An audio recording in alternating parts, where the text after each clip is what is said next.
आम विचारर पंचम अधिवेशन बइंडा स्थित कल्याण मंडपटारे अनुष्ठित। अनुगुल जिला आठमल्लिक उपखंड किशोरनगर ब्लॉक बइंडा स्थित कल्याण मंडपटारे आम गाँ आम विकासर पंचम वार्षिक अधिवेशन अनुष्ठित हो जाइछि। एही सभारे मुख्य अतिथि भावे आठमल्लिक निर्वाचन मंडलीर नवनिर्वाचित विधायक श्रीजुक्त नलिनीकांत प्रधान जोग देइथिले। अन्यतम अतिथि जिला परिषद सभ्या भावे श्रीमती विष्णुप्रिया प्रधान और एआर बइंडाठारे निर्देशक श्रीजुक्त रंजित पट्टनायक मध्य जोग देइथिले। आम गाँ आम विचारर सभ्य श्रीजुक्त खीरेन्द्र मोहन देहुरी अतिथि मानकु स्वागत संबर्धना जणाइथिले। आम गाँ आम विचारर सभापति डॉक्टर नंदकिशोर काहाकोड सभा परिचालना करथिले।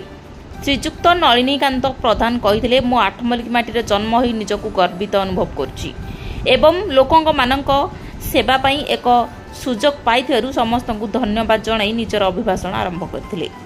आठमल्लिकवासीक सामूहिक विकास निमंते शिक्षानुष्ठानर विकास, युवगोष्ठी मानक पई नियुक्ति और दक्षता वृद्धि, पानीय जल सेवा, चाषर वृद्धि और चाषी मानकर विकास पई प्रतिश्रुति दैछन्ति।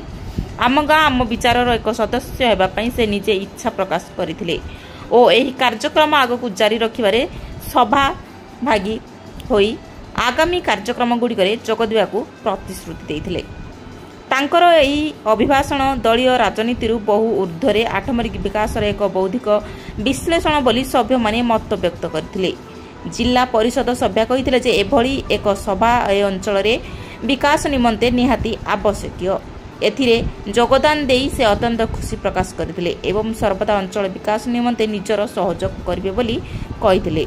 परिशेष रे आम गाँ आम विचारर सांबादिका श्रीमती भारती प्रधान समस्त धन्यवाद जणाई सभाभंग करथिले। एही कार्यक्रम को विश्व युव केन्द्र निर्देशक मनोज कुमार महापात्र, अभय चरण स्वाई और पूजा स्वाई सहयोग करथिले। बइंडारू दीपक कुमार साहू रिपोर्ट, आठमल्लिक समाचार।